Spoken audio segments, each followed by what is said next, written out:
Assalamualaikum warahmatullahi wabarakatuh. Perkenalkan, nama saya Pratama Hadi Wijaya. Sebelum Perkenalkan, nama saya Vito Andriansyah. Perkenalkan, nama saya Nuralifa Karenisa. Perkenalkan, nama saya Ayuman Afiana. Perkenalkan, nama saya Farhanur Aida. Perkenalkan, saya Hilma Nadia Kurota Ayu. Perkenalkan, nama aku Ulfa Aryani. Sebelum lanjut ke materi yang lebih dalam, alangkah baiknya kita mengenal apa itu hewan zoonosis. Zoonosis atau zoonotik adalah penyakit yang dapat ditularkan dari hewan ke manusia maupun manusia ke hewan. Nah, sedangkan hewan adalah makhluk hidup yang memiliki hak untuk kehidupan yang layak. Maka dari itu, pantaslah kita sebagai manusia untuk tidak berbuat aniaya, apalagi menyakiti bukan karena haknya. Demikian halnya bahwa hewan atau binatang mempunyai hak untuk hidup tidak teraniaya. Apabila manusia berbuat aniaya pada binatang, dalam hadis Nabi yang masyhur berkata, manusia tersebut akan masuk neraka. Sebab ada wanita yang masuk neraka hanya karena mengurung kucing dengan tidak memberi makan.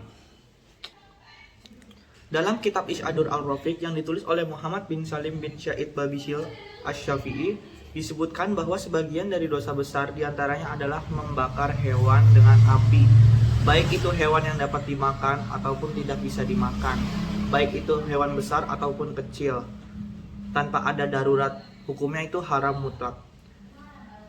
Di samping manusia dilarang untuk berbuat aniaya terhadap binatang atau hewan, manusia juga harus waspada terhadap penyakit yang dapat ditularkan oleh hewan, karena penyakit itu dapat merusak kelangsungan hidup manusia itu sendiri. Sebab sebagian besar binatang karena sebagian besar binatang itu dikonsumsi oleh manusia. Oleh karena itu diwajibkan kita untuk selalu berhati-hati kepada penyakit-penyakit yang dapat ditularkan oleh hewan tersebut. Saya akan membahas tentang bagaimana dengan hewan yang sudah terkena penyakit zoonosis. Ada beberapa penyakit zoonosis yang disebabkan oleh hewan itu sendiri. Di antaranya hewan-hewan itu termasuk hewan-hewan yang sering kita konsumsi sehari-hari. Antara lain khususnya di bidang peternakan itu ada ayam dan sapi. Penyakit zoonosis yang dialami oleh ayam itu antara lain ada flu burung, sedangkan untuk sapi itu antraks. Lalu bagaimana tindakan pemerintah terkait khususnya Dinas Peternakan, Pertanian maupun Kesehatan dalam memberantas hewan yang mengalami zoonosis itu, yaitu dengan cara hewan tersebut disembelih terlebih dahulu kemudian dibakar. Dahulu waktu adanya marak-maraknya virus flu burung, pemerintah mengadakan pemberantasan hewan unggas yang terjangkit flu burung dengan cara dibakar. Kemudian, bagaimana Majelis Tarjih Muhammadiyah dan ulama Basul Masak LMI Jawa Barat terhadap pemusnahan hewan unggas yang terjangkit flu burung dengan cara dibakar.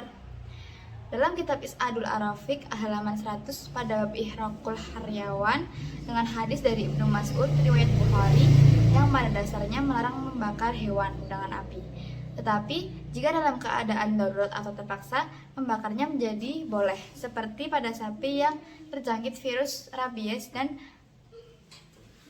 antraks. Itu sangat berbahaya terhadap manusia, bisa menularkannya. Secara umum, ada juga hadis yang menjelaskan tidak boleh membunuh hewan dengan cara membakar. Seperti halnya yang disabdakan oleh Nabi yang berbunyi la yu'adzibu bin nari illa robbinar, yang artinya tidak boleh menyiksa dengan api kecuali robnya api, yaitu Allah. Hadis riwayat Ahmad. Dari hadis di atas diketahui bahwa Islam merupakan agama yang penuh dengan kasih sayang, di mana setiap muslim dilarang menyiksa makhluk lainnya, termasuk hewan dan tumbuhan. Dalam menyembelih hewan kurban pun, umat Islam diharuskan berbuat lemah lembut, salah satunya dengan menajamkan pisau agar hewan kurban tidak kesakitan terlalu lama. Dalam mengasah pisau pun jangan sampai dilakukan di depan binatang yang akan disembelih. Seperti halnya hadis Rasulullah SAW memerintahkan untuk mengasah pisau tanpa memperlihatkan kepada hewan. Hadis riwayat Ahmad. Dijelaskan dalam kitab Is'adur al-Rafi halaman 100 pada bab Ihraqul Hayawan dengan hadis dari Ibnu Mas'ud riwayat Bukhari yang pada dasarnya melarang membakar hewan dengan api, tetapi jika dalam keadaan darurat atau terpaksa membakarnya, menjadi boleh. Hal ini sesuai dengan kaidah ushul fiqh yang dikutip dari Mukhtar Yahya dan Fathur Rahman halaman 511 yang berbunyi Al-mudoratu tubihu madurot, yang artinya kemudorotan atau keterpaksaan itu menghalalkan larangan-larangan. Kesimpulan dari presentasi yang kita bahas adalah hewan atau binatang juga mempunyai hak hidup untuk tidak teraniaya. Apabila manusia berbuat aniaya pada binatang, dalam hadis Nabi yang masyhur, manusia tersebut masuk neraka.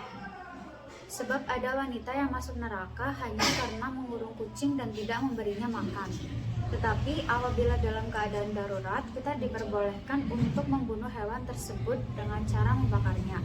Seperti dalam kitab Isdaur Ar-Rafiq dalam halaman 100 pada bab Ihraqul Hayawan dengan hadis dari Ibnu Mas'ud riwayat Bukhari yang dasarnya melarang membakar hewan dengan api.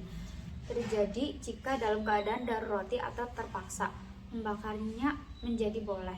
Hal ini sesuai dengan kaidah usul fikih yang dikutip dari Mukhtar Yahya dan Fathur Rahman pada halaman 115, yaitu kemudaratan atau keterpaksaan itu menghalalkan larangan-larangannya. Mukhtar Yahya tahun 1997 halaman 511.